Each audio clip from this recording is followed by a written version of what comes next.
that.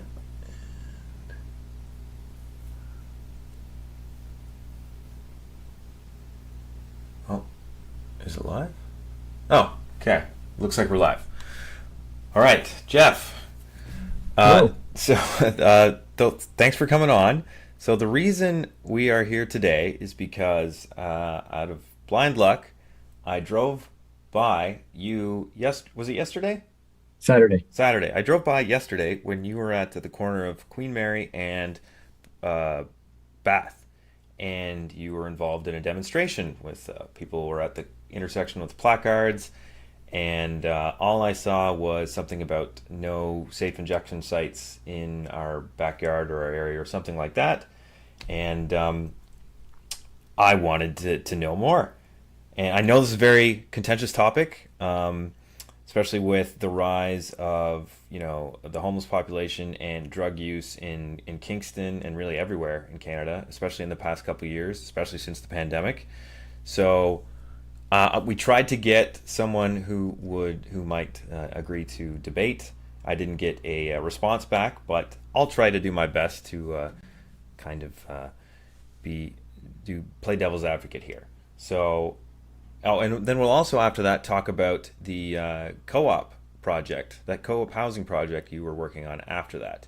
But for now, let's start with asking you what is the protest about? What is the demonstration about? And what's going on? What's the issue here? Okay, the issue, I guess, started on December 19th when council voted to buy the land at Extendicare from Extendicare and possibly do something with it.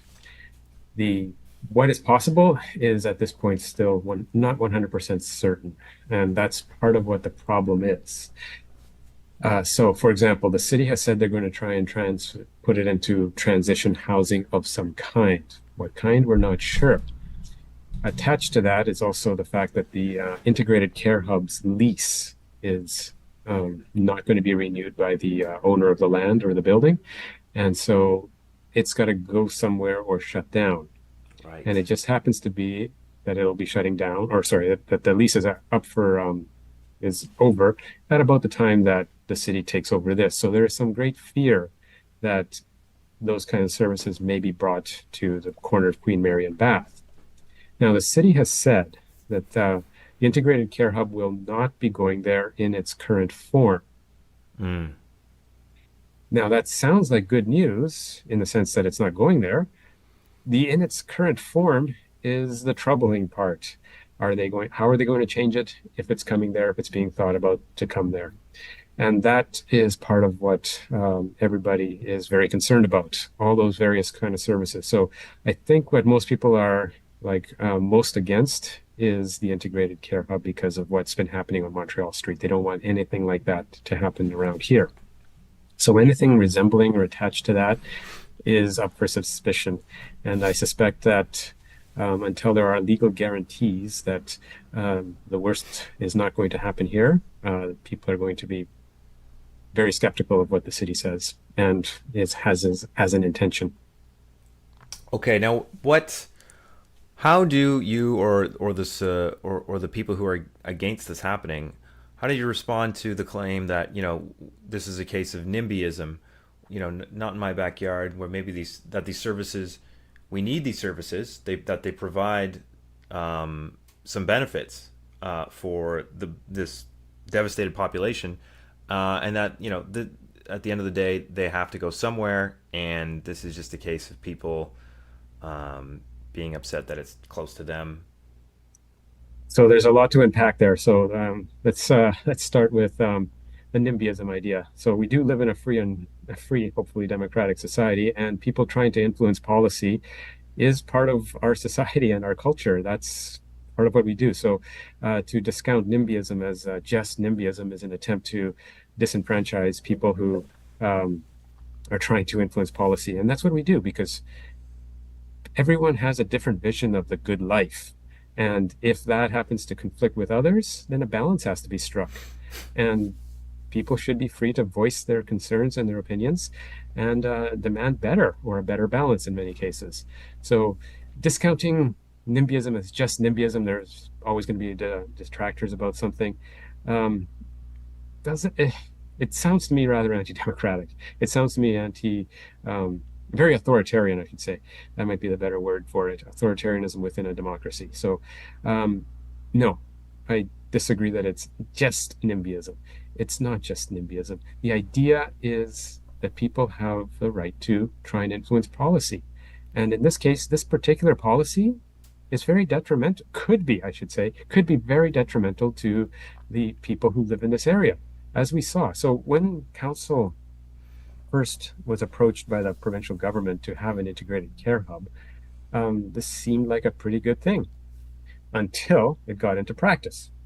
And then we started to see all the unanticipated consequences of integrating mental health issues, people with mental health issues and drug addiction issues in the same location as a starter. So what we have right now is essentially that problem, and we do not want to import it here. So that's why I said earlier, it's sort of good news, that they said they're not going to bring it in its current form. What they're going to do with it when it has to close down over there is still up for debate, and this is where people are voicing their concerns. We don't want a whole bunch of bad things that have been associated with the Montreal Street location to come here. One of the When other things that you, Go ahead. sorry? Go ahead. So one of the other things you had mentioned was that these are services that people need. Now, that presupposes a whole bunch of things that may not entirely be true, but that are assumed to be true. So one of the things that they are continually asking for is low or zero barrier shelter space or services. What this means in practice is that anything goes. Part of being in a society is that there are rules. You can have more or less rules. They can be simple things like greetings. You greet people or you don't just ignore them. And they can be rules like you don't smoke around children, kind of stuff. There has to be understandings of how things are done. And if you allow for hard drugs to be smoked or injected in a shelter space around people who do not think that that is a good thing or a safe space to be, you are essentially disenfranchising a certain portion of the population, because rules that we agree to when we come together are the basics of a social environment. And shelters, housing is a social environment. So the notion that we need to provide zero or very low barrier housing or shelters is probably not the case. So I would first challenge that point, that the integrated care hub has a safe injection site is probably not the best idea.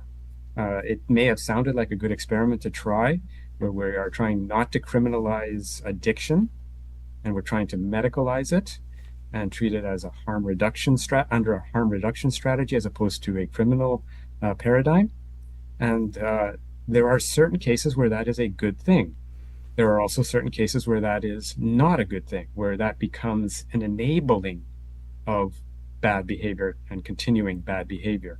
So when you uncritically grant an addict what they want, it strikes me that that seems to be more like you're an enabler, or if it's an illegal act, an accomplice, depending on how far you go. So I'm not prepared to say that we want even to continue with a safe injection site. Now, it could be argued, of course, that they need this in order to not die. And that may be true for a few of them. I suspect it's not true for all of them. But asking, okay, one step back on a different, slightly adjacent topic, the notion of agency, that we need this in order to help them in a way that they need help with. People do have a certain agency. And when we take that agency away, in many cases, that's taking away a certain part of their dignity. However, there are cases when somebody may be so mentally out of it as a result of drug addiction or other things that they are not in their proper state of mind, or even close to a proper state of mind. it may be that they have lost that dignity and should have that agency taken away from them. So the notion that individuals are the experts in their own life is usually and almost always true, but clearly it's not true in the case of babies or toddlers. But I submit to you that it's probably also not true under people who are under a biochemical addiction. Hmm. And if we can come to that agreement that if you're not in your right mind under the throes of a biochemical addiction, then that might be an opportunity to help this person in a way that they may not want to in the moment, but would like to looking back on it, say after a few years of treatment. And that I think is a fundamental difference between the philosophy of the integrated care hub now, where I think anything they want, they get, or they try and get them within whatever their prescribed rules are. And the idea that we can probably cause less harm by applying a little bit of force to people who are, in the worst of cases, about to damage themselves or people around them, damage themselves like self-harm to a great extent that would also affect other people around them. Under certain circumstances, I believe it's very important that they get help immediately, even if they do not want it. Right. Mhm. Okay. So I mean, they do. You may not have been making this point, but they do have security there at the hub. Um, Yes, they have legal security. So, as a safe injection site, they are not prosecuted, and they understand they are not prosecuted under the criminal code for possession of illegal drugs at this oh, point. right. So, I just mean like the facility itself and the employees. Like, there's as far as I understand, there's a security, like it's either a police officer around or someone like working security to keep the employees and the place safe. well, maybe the employees. I'm not sure about the place. I know that people have died there. I know there's been assaults, sexual Yeah. assaults, Oh, physical yeah. assaults. People have lost their arms. There's been tent fires. So there is some security, but at the same time, we also suspect that there's organized crime involved there. You may Right. have But heard about. Go ahead. so the question is, wouldn't that be happening anyway? Now the integrated care hub. Um, what can you remind me what year it started in Kingston? I should know this. It was pre-pandemic. Is it I'm sorry, I don't know 2018 or offhand, but 17 or yeah, 19 or something? something like that. Yeah. Pretty recent.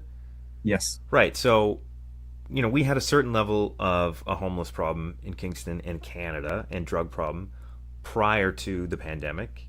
And then everywhere that problem got worse. And I think it, it's I'm not sure can we argue that the the care hub made it worse, or is it more likely that the conditions of the lockdowns and the pandemic made it worse by itself, and the care hub just seems to be this kind of gets to be it bore the brunt of that. I suspect, well, they are definitely bearing the brunt of that. I suspect that it's a shared responsibility there. There was probably a synergetic component to that. Without the pandemic, I suspect that there would still be more um, clients at the integrated care hub than um, just by the fact that it's there and not in any other community in the neighboring area.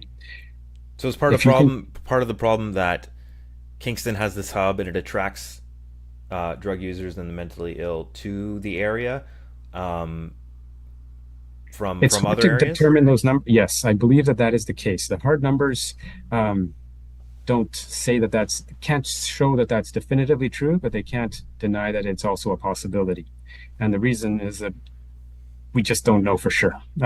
It's hard to uh, it's hard to be certain of the numbers. But what we do see is that they've increased, and just from I guess a sort of common sense perspective, if you are looking for a safe place and this is the safest place, you may migrate here. Hmm.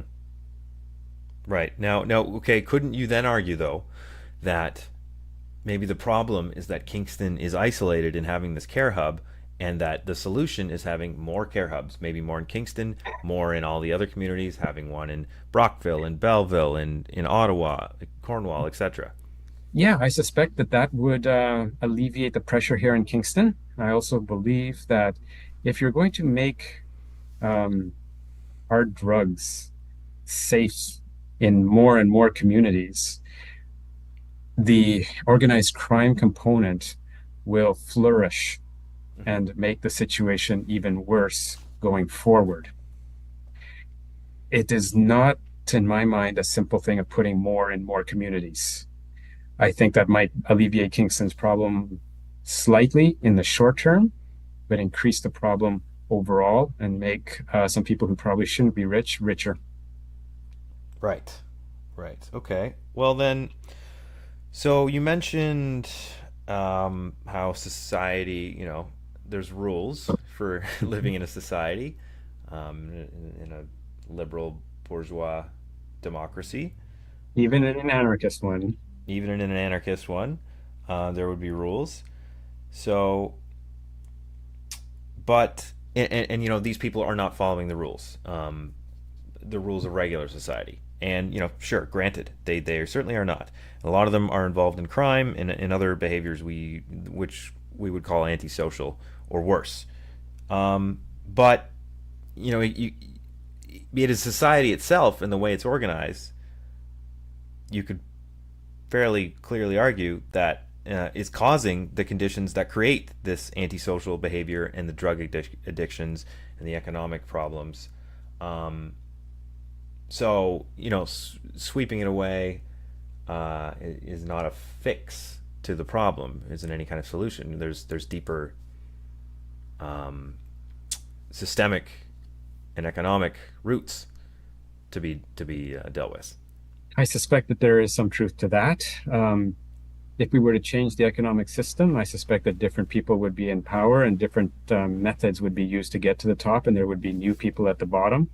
I suspect that that is how society works. We all have genetic differences. We all have differences in opportunity, luck. We also have differences in abilities. And you change the rules, somebody will benefit, and others will it will hurt. That and societies are always changing in that sense anyway. So there's always somebody who's pushing for more of something and less of something else, and contrary to that. And that's part of the way we find a balance. Hopefully, the best balance. That's part of what being a free democracy is, that you find the best balance between competing visions of the good life. If we want to sweep that away, I suspect, as a democratically elected official, that we would get something worse. The we are trying to get the the greatest benefit to the greatest people. It sounds very utilitarian, Mm-hmm. um, but it's more than that. It is literally supposed to mean that those who are most affected by a particular course of action should have the most say in it. So in this case, we have a stable neighborhood that is virtually crime-free, beautiful by all standards of nature and building styles, and safe. And we want to take that away from them if the worst of what is happening on Montreal Street comes here. It's very hard, in my mind, to say that that is any kind of improvement to what is happening right now. No, of course, it will be an improvement to the people who live on Montreal Street, Mm-hmm. but then you're basically shifting the problem somewhere else. That's what we have in our power to do, and I'm very much against that. There are other solutions that need to be brought to the table that are not being talked about, and we touched on two of them. The notion that they are the experts of their own life seems to me to be demonstrably false in the worst cases in there. So is that the philosophy that you think they are the ICU, that these people, given the safe injection opportunities and given um, some some services and even opportunities, that they'll be in a position to make the right choices and dig themselves out of their hole and start a new life. I believe that's the current belief system that the world is, or that Kingston is working under. If we just let them, we just keep them alive, they're going to wake up someday and realize, hey, this is probably not the best way to live life, and I'm going to try hard and do better. They do have Uh, statistics that kind of will say that most addicts will recover at some point and go on to do other things. there may be some there. I haven't seen those particular statistics. Are those the ones that have survived? In which Right. case, it kind of be a biased sampling. But what I'm suggesting is I would suspect a little better than that. I think it would save more lives and get to that level faster. Part of what happens when you're addicted is that your mind is not as it would be if you weren't addicted. Hmm. The primacy of getting your next fix overrides everything else. Hmm. That I do not believe is anybody's true ideal state.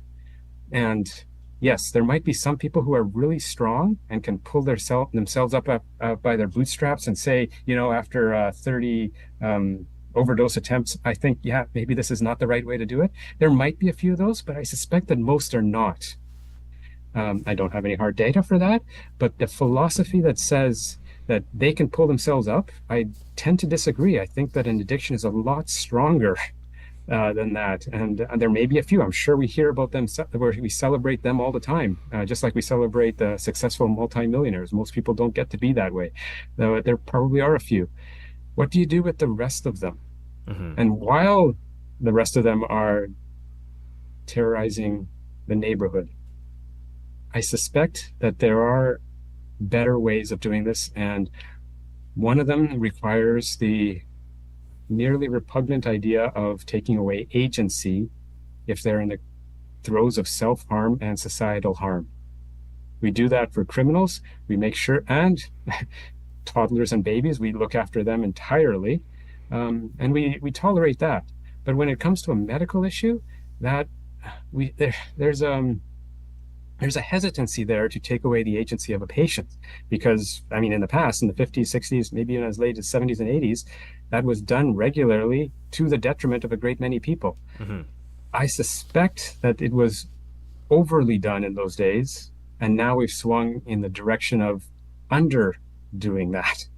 And the proper balance may need to be found, and I don't believe we're there. But if I can speculate on what a world that I'm talking about would look like, is that when somebody is going through the worst of this, they are forced into detoxication and then having the wraparound services to get their life back on order, not waiting for them to come to that realization necessarily on their own, but letting the substance to be cleared from their mind, giving them hope and promise. Um, I suspect that might be a better solution. It would certainly be a much better solution for the people who are the victims of the bad behavior that comes from drug addiction. So okay, so you're not suggesting we throw them all in the prison system, No, but no, certainly not. That'll make the situation worse in the prisons too. oh, right, That'll just yes, spread it somewhere else, right? right. So No. so in medical care, basically forced medical care, where they are And just to be clear, yeah, forced medical care is going to sound really bad. It's for the very worst of cases that are a damage and a danger to society and themselves, Mhm. right? And while that might have been interpreted very liberally in the past, in the 60s and 70s, I'm suggesting that it must be much more stringent now. Um, Now the but the ICH, the Care Hub, mhm. they would say they are more than just a safe injection site. That they Yes, offer services and programs for people to get back on their feet. yes, and it's that might also be part of the problem. I think one of the things that council and the city are coming to realize is that the original intent to have everybody come to sort of one location for all sorts of services has failed. Um, on a very broad level, I suspect that we do not want to mix clientele that are in the mental health category with people who are in the substance abuse category. I see. Mixing them and keeping them in close proximity. uh, tends to aggravate and make it worse for everybody. But having created that third population that suffers from both, we have our work cut out for us. But I suspect that we're going to have to separate those services physically. It will cause, probably in the short term, more trouble for people who have both because they'll have to go to two different places. The notion that one shop fits all, or one location, one shop all location, has not proven good, and it has increased it appears to have increased the number of cross contaminated. I don't want to say contaminated, the cross influenced problems. Right, comorbidities, you could say, drug Yeah, addiction and mental health issues. yes, Um, and that becomes even worse for everybody. okay, so let's just imagine for a minute that your side wins, and the city of Kingston ends up abandoning the idea of the integrated having another integrated care hub with a safe injection site. Um, that still leaves us with a big problem. We have a huge housing shortage. It's too expensive for anyone to live in the city, let alone, I mean, there's lots of people I know with full, jobs, and their head is, otherwise together, right? But it still puts a lot of people at risk of being homeless and on the streets, and getting involved in these problems as well, drugs and increasing mental health issues. So whatever the solution is, it seems to me like it's going to be very expensive. And um, is there anything that the city and teamed up with the provinces and federal government, in theory, can really do that's going to be any better than what we have right now? So yes, there's a few things that the various governments have tried to are trying to do. One of the things that not very popular and would probably never pass through council, except that it was forced upon us by the province, is to allow every single family detached home to have up to two more um, secondary suites as of right. Now they have to follow the building code and they still have to do all of that, but it does make for setting up in the medium to longer term the ability to build tiny homes in backyards or in garages or separate parts of the house and become a secondary suite. The federal government has told us raise that up to three. So every single family house can now have up to three. Well, not yet. It takes a while to go through planning, but it will be soon. You'll have a as of right ability to build up to three units. And these are places, I'm assuming, with they will they have to have plumbing and electricity, or no? Absolutely. They have to fit the building code. Yes, it will have to be fit to live in. Okay, so is that not different than what the Kingston had set up for a couple years ago, which was the tiny homes in that spot in Portsmouth Harbor? They didn't have. Sorry, two things different there. So tiny homes are self-contained and they are just small houses. Right, At Portsmouth Harbor, we had a sleeping cabin and right. the program, and that is usually called a transitional housing. You take individuals off the street who A, want to get off the street, B, have shown that they have a high enough acuity to do things on their own, and have not engaged in substance abuse for a period of time. In other words, or the most likely to succeed on the street right now. Right.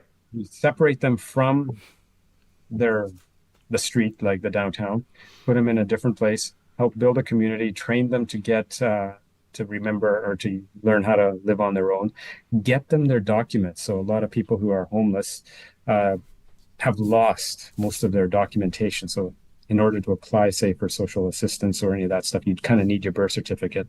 You need ID of various kinds. So that transition housing helps house them and get them prepared for more traditional housing that everybody else has. The sleeping cabins were one of the most expensive ones. We got the initial money uh, from an estate that gave us money and COVID money. Hmm. They were wound down for two reasons. Nobody wanted them in their neighborhood, Yeah. And second, because also they were expensive. So we've moved that money over to other funding providers, or sorry, other care providers who are going to um, and have started providing transitional housing in apartment buildings, for example, or in more efficient ways, or in a more efficient building styles. So a cabin, having five out of the six sides exposed to the outside is much more expensive to heat. Hmm. Um, Not having or having to go outside in order to get to the shower or to the bathroom or to any of the kitchen or anything like that is not really um, how people live today. So in that sense, a sleeping cabin was an emergency transition housing program that, uh, well, if we want to maximize the amount of transition housing, it was the first that had to go because there are other ways to do it in a much cheaper way. So instead of having 17, we now have 27 for the same cost, as an example. Uh, that's part of the problem. So they were the first, no doubt about it. And we're getting data from them that is interesting and can teach us a few things. Um, but that is one style and one type of housing, and it is meant to be temporary. It's meant to get people on their feet, get them the supports they need to live on their own. Not everybody can thrive in that kind of a society, or sorry, in that kind of program. Right, but I mean, And okay, but these tiny homes, mhm. presumably that are going to be opened up in all kinds of middle class people's properties, that might help for working people, but that doesn't really help anybody who um, is homeless or on the streets, who has no job and is basically destitute. With these people, I mean, the ICU people, sorry, the care hub people would argue that this is a we're still in an emergency situation now with the drug problem, with the homeless problem, and that like bold steps need to be taken now. And I'd like to hear some of those bold steps. So we do have lots of programs. We have programs to keep people from becoming homeless, rent supplements in that form. We have uh, we have emergency shelters for anybody essentially if they follow some basic rules. And we have transitional housing. We find the people who are most likely to succeed, and that's how we move. But there are a group of hardcore who do not want anything that we're offering, and Mm. yet want to live within uh, want to live outside of the rules within the space of our society. That's the objection that a lot of people have. You cannot live in a society without certain rules. And if you want to be an outlaw about it, in the sense like, these rules don't apply to me, I'm not going to take you up on any of this, and I'm not going to clean up after myself. I'm not going to care about your property or that, or I'm going to steal as much as I need to in order to survive, that kind of stuff. That is problematic. That's problematic behavior. And it doesn't belong here. It's inappropriate and unconstructive. So it's in those kind of cases, as an example, where they don't seem to want to get better. Um, in those kind of cases, I would suspect that it might be best to apply um, a little less, I'm the expert of my own life philosophy. Right, but we also know that uh, what's the word I'm looking for? Rehab centers. People come in and out of those all their lives. They're given tools, Mhm. they're given opportunities, they get sober, and then most of the time they get right back out there into their same environment and get back to what they were doing before. Because they're back in that same environment, they're still usually broke, or that's just what they know. Yes, that's part of the wraparound services that are needed after the detoxification. Um, it's not the only thing. Well, it seems to me that if you're being taken care of in a detox center for say a month, that's better than being on the street for a month. Mm-hmm. Um, and if it works, and you didn't have to be on the street for another 2 years before you woke up and pulled yourself up by your own bootstraps, if that ever does happen, um, then that's probably a win as well. But honestly, I don't think it's being tried. I mean, sure, but we still have, even if you get these people sober and let's say they want to make changes and they're determined, you still need an address for any job. You still need, Oh, yeah, that's what transition housing is for. So okay, transition okay. gets you that address, gets you that phone number, gets you the documents you need. So if you don't have a birth certificate, you don't have an ID, it's very difficult to get a job. If you can't even remember your social insurance number, right? Or if you don't have any evidence of what it is, if they can't call you back, that's what transition housing gives you is that telephone, the ability to get these documents so that you can do that. And at the same time, retrain you in how to live in community or in on your own. But So does Kingston yes, have nearly enough transition housing for the demand? oh, that's a hard one to say And because even just the affordable housing in general. Like that's a huge probably problem. not. Yeah, probably not. So the bottleneck is upstream a bit. So we probably have if transitional housing were working such that people could actually get out of transitional housing into more stable housing in the regular market, in other words, if supply were much higher and if prices were lower, that bottleneck wouldn't be there. We would probably have more than enough transitional housing because transitional housing is meant to be temporary. Hmm. It's starting to be more permanent because they have nowhere to go after the transition housing. Yeah. So, in that sense, in the very immediate case, yeah, we need more of it, but that's because there's a bottleneck upstream. So, say we don't fix that bottleneck, then there's never going to be enough transitional housing either. So we're sort of stuck in that kind of catch 22. Like if you spend more on transitional housing and not on future housing, then you fill them up and they don't go anywhere. You spend more on more traditional housing, low income, rent geared to income housing, then you can start to move people through the transition to them. And you don't need the extra amount because we probably have more than enough of that. But that takes time because building apartment buildings takes years. So that doesn't help here and now. You see, we have a time crunch, we have a space crunch, as in space available, and we have a service crunch. Well, the service crunch is more the services are there for the people who we can for the transition housing that's there. It's just that we don't have a place for them to go afterwards. Hmm. Um, and what is the city doing? What's council doing to alleviate that? We are looking for a ton of programs, different kinds of programs. And is this a segue into the co-op? Well, actually, yeah, that's a good segue there. Yeah, why don't we start talking about that? Okay, so uh, I and a few others incorporated a Limestone City Cooperative Housing, LCCH, with an attempt to, I guess you'd say, it's a reaction against the commodification of housing. So, as you can imagine, housing is expensive. And part of that reason is because so much of it is commodified. Hmm. And as we increase the population, but don't increase the housing, values are going to go up.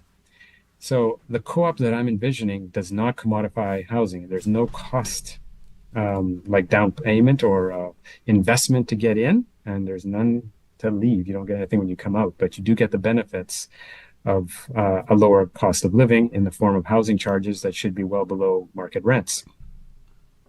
In addition to that, we hope to improve the quality of life by having nutritious food, like in a vertical farm that's going to be grown.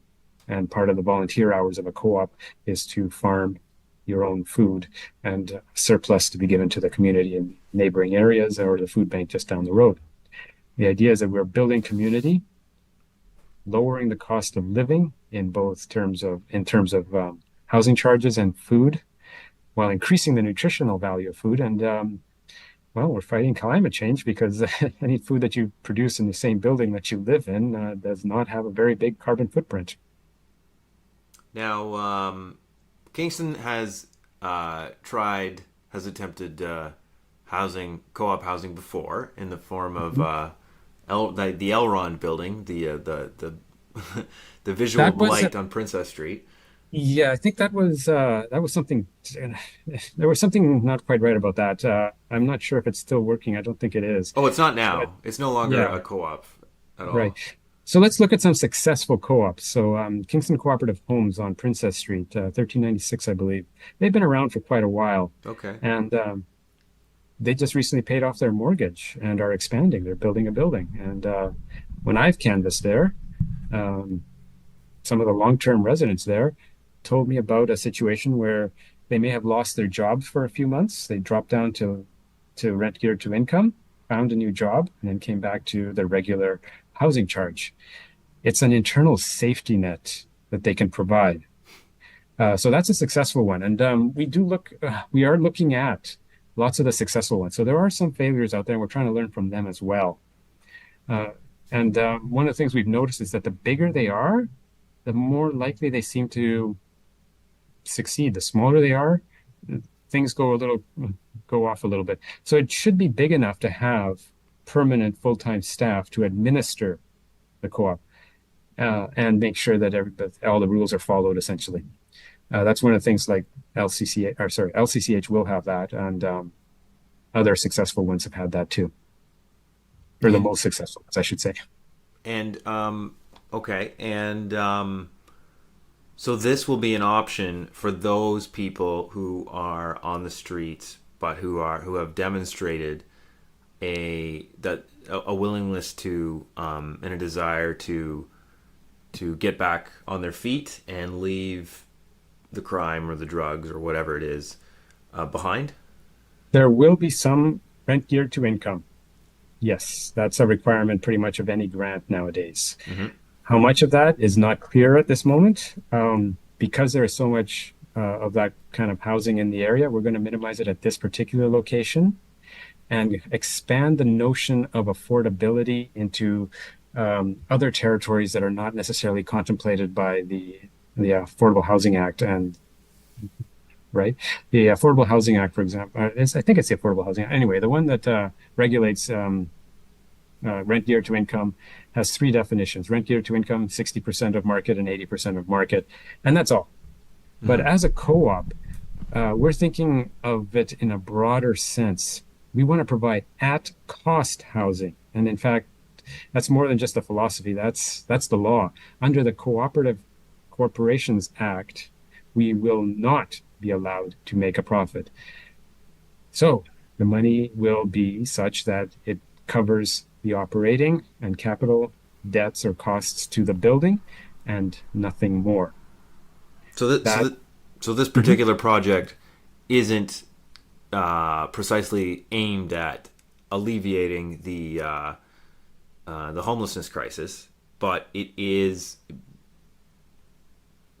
more aimed at kind of presenting itself as a alternative solution that can be maybe in the future expanded upon and used to more so in that capacity. It is a program that will improve the affordability of housing in Kingston in a way that has not been contemplated by the existing rules and laws. Affordability is part of the problem. Right. So the housing crisis um, is being addressed on multiple fronts by different levels of government. What we are going to do is make affordability and turn it into not for profit as one and at cost housing. The question then becomes the quality of the at cost housing. So Mm-hmm. every grant that we get is not okay. If we compare a co-op, say, to a similar building that is market driven, every grant that we get is money that does not have to be paid back later. Compared to a for-profit building, the return on investment includes every single dollar. So if these two buildings are built, one by the private market and one by us, the housing costs that the co-op will provide will be significantly lower than the market rents of a similar building built by the private sector. But we're also offering high quality. I mean, we are talking about a forever building. This is part of the criteria that I gave the architect when we hired them, that we wanted this building to last as long as possible uh, and be easy to maintain at the same time, which means it needs to be of extremely high quality. This would be more expensive, and we hope, and we're expecting, in fact, that the operating costs of this for, say, 300 families will be below the average market's rents in Kingston. So we're going the co-op by itself will be tackling the housing crisis and the affordability crisis in two separate ways. Housing by increasing supply at a lower rate, like a lower payment cost. We call co-op will call it housing charges as opposed to rent. Lower housing charges than a similar for-profit rent building. That's the affordability. 300 families will be able to move into there. That's our aspirational goal. It has to pass through planning. I've asked the architects to design us a 300 family unit building. And I think they can do it. I'm really hoping that they can with that vertical farm so that we can also increase the healthy, nutritious food content of people in the area. And as you can imagine, this will reduce the cost of food bills, and food has been the highest growing Hmm. inflationary thing in recent times. So we see this as affordability on a multi-dimensional scale, not just in housing charges, but in food costs as well. In addition to that, one of the social costs that our society seems to be experiencing a lot of is loneliness and isolation. Hmm. By giving people a common cause with a direct benefit on their plates at dinner time, we're building a community that will be supportive of each other and will meet each other on a regular basis, look out for each other, and then have that internal safety net of a co-op. If a working father or say or mother loses their job and the income of the family drops and they can't make their housing charges, the co-op will allow them to move to rent geared to income until the family member that lost the job gets another one. So these, and I think I just gave you four different versions of what affordability could look like under this co-op, make housing that much better and much further. Three of those are outside of what the current law contemplates as affordability. And that's what we're trying to get at. The law in Ontario and Canada with regards to affordability is not working. That's part of the reason that we're having these problems. So I see the co-op as being able to do better, much better. And by the way, this affordability is also for the city. The city is the city is legislated to have 2003 rent geared to income housing units that it must have in the city. By putting a few of them in the co-op, and I'm hoping that this is just the first of many co-ops, Hmm. uh, by putting it in the co-op, they can count it towards their legislative requirements, but not have it on the city's books, making other ones that much more efficient or affordable for the city. Because Right. rent geared to income, the in a private market like where most of these are, the city tops up the difference between what the tenant pays and what the owner of the building charges. That's a lot of money. So Hmm. if you take that off the city's books, A, the city can either save money, not raise taxes, or it can have more affordable housing. It can afford to have more affordable housing. So in that sense, we're enabling the city to provide more by taking some off the city's books. So this is a win-win in theory. It's a three wins. Yes, three wins. A win-win-win for Yes, the people living in the housing, the houses themselves, yes. and the community and the city all benefit.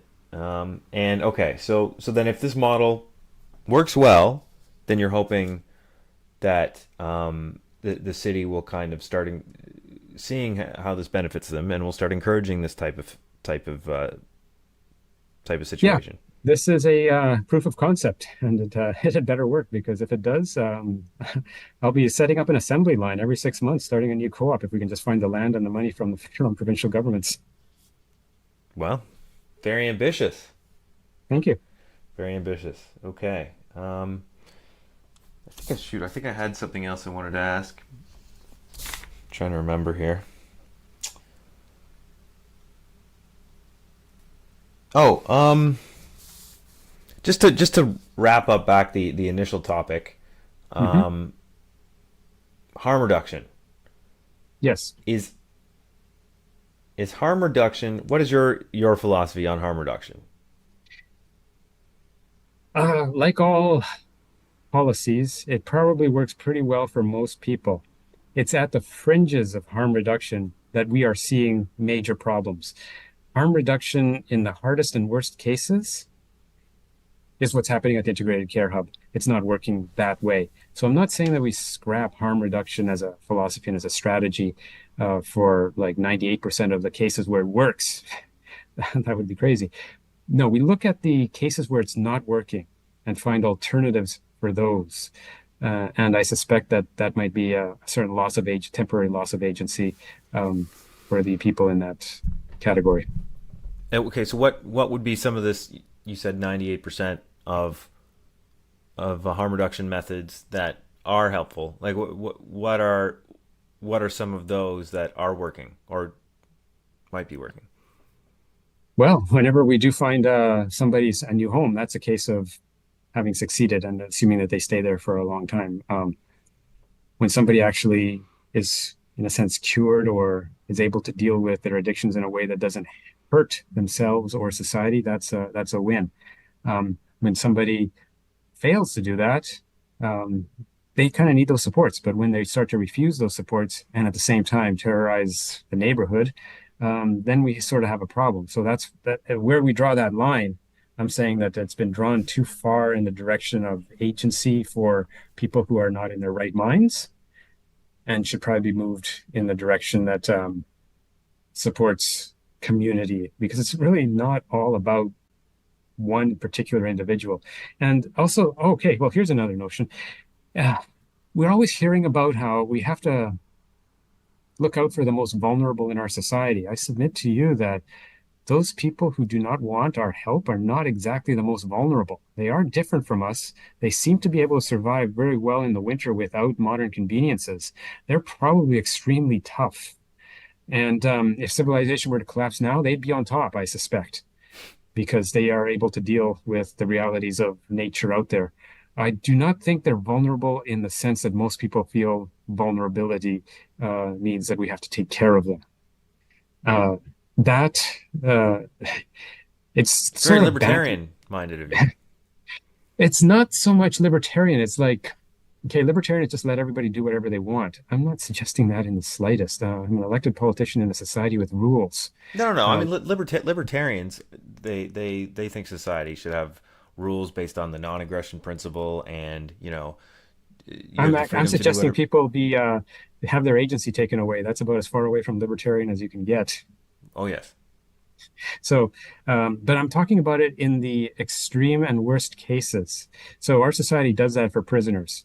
We haven't even granted that for babies and toddlers, and for good reason, they're not ready. But if somebody drops back into a state of unreadiness for agency and for being able to be self-determined, I think we should treat them in a way that brings them back to a level that can have them act with agency in clear mind. right. But then the the tough question there is, it's like, well, we're leaving that up to the state, and the state has a long history of telling, for example, indigenous mothers that they're not doing a good job, so they'll take children away from them. They get child protective services on people for spanking or for parenting the wrong ways. Um, it's a, Yes, that happened in the 50s, 60s, 70s, and 80s, and probably even to the 90s. I And mean, I mean as a, that particularly, but it still happens in a different way today, right? This to especially to poorer families, racialized families, but also just really anyone, kind of in the lower echelons of society. yes, I suspect that's very the case. So part of what I'm suggesting is that we've gone too far in allowing agency of that kind. Um, Part of the reason that there are some people who refuse this kind of the help and are willing to like steal and break all the laws of our society is they're not willing to do this. Perhaps it's because of their drug addiction, or perhaps it's because of their mental health. It's unclear. Every case is, in a sense, different. But in the hardest of cases, where they are a danger to themselves and to society, there is a line that needs to be drawn that I think is in the wrong place at this moment and is leading to the problems that we have right now. And the integrated care hub um, seems to be one that has allows for too much agency in the worst cases. And the result is that um, the situation seems to get worse and not better. And if the situation is not getting better, then probably what we're doing is not the right thing. So, having given it a chance for several years now, seeing that the situation isn't improving and it's being that it may even be getting worse, that might be the reason why it's important to look at other alternatives in those cases. Wherever things are working well, we probably want more of that. But in this case, we have a problem. It hasn't been getting better, it's been getting worse. So what we're doing, there's something wrong with that, and what that the details of that are is not entirely clear. As a philosopher, I'm thinking that it might be something to do with agency, the idea that we have to listen to people with lived experience on something when they are under the influence of it. Yes, it's important to listen to people with lived experience in most cases. I'm just not willing to say in all cases. And why I say that? Because we've been listening to a lot of people with lived experience. They've been demanding things that are don't seem to be working, like no barrier shelters. Uh, Hmm. that doesn't, that's just not going to work. And with good reason. I think we can all see that. Um, so if something is not working, I mean, I think we've given several things a good run, and I think they've shown that we can learn something from them.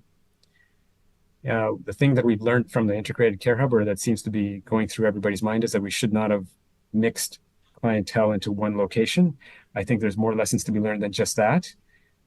Um, that's where we're at right now. Okay, Jeff, I think that's a good place to wrap up. We had a good chat. Indeed. All right. Well, all right. We'll end it here, and then we can get this out on the Kingston Reddit, and we can share this around for people to have an idea here. Sounds good. All right. The stream is